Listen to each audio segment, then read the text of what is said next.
В небольшом городке, где жизнь текла размеренно, молодой полицейский по имени Дэн патрулировал улицы. Он был полон энтузиазма и стремления защищать правопорядок. Однажды, проезжая мимо кладбища, он заметил катафалк, который привлек его внимание. Что-то в поведении водителя показалось ему подозрительным, и Дэн решил остановить машину. Подъехав ближе, он попросил водителя открыть гроб, подозревая, что в нем могут находиться наркотики, как в фильмах, которые он так любил. Водитель, крепкого телосложения, сначала отказывался, ссылаясь на правила и уважение к покойным. Однако Дэн, почувствовав, что дело может быть серьезным, достал свой пистолет и угрожающе посмотрел на водителя. Тот, под давлением угрозы, наконец согласился и открыл крышку гроба.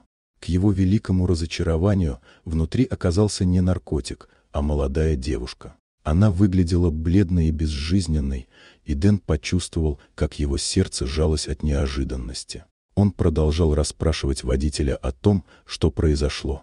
Водитель уверял его, что девушка умерла от сердечного приступа, но в его рассказе было много несоответствий. Дэн не мог отделаться от ощущения, что что-то здесь не так. Решив докопаться до истины, он спросил о родственниках девушки, но в этот момент водитель, словно почувствовав угрозу, внезапно ударил Дэна по голове. Полицейский потерял сознание.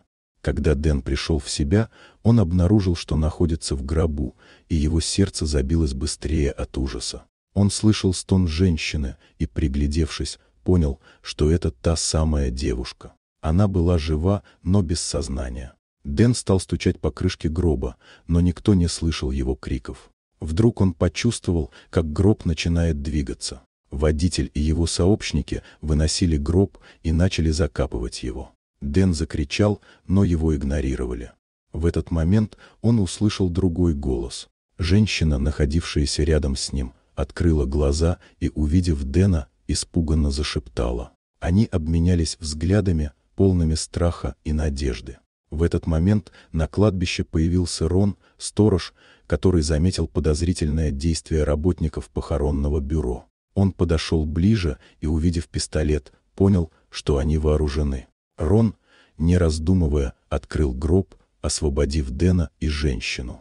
Полицейский, быстро пришедший в себя, вызвал подкрепление и скорую помощь.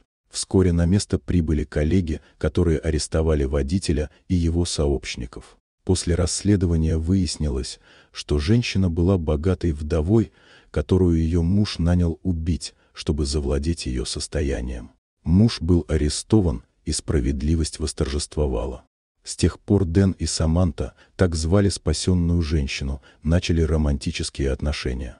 Он чувствовал, что их судьбы переплелись в этот страшный день, и, несмотря на все ужасы, они нашли друг в друге поддержку и любовь. Жизнь в городке вернулась в нормальное русло, но для Дэна и Саманты все только начиналось. Дорогие друзья, если вам понравилось видео, поставьте лайк, а также подписывайтесь на канал, где найдете еще много интересного.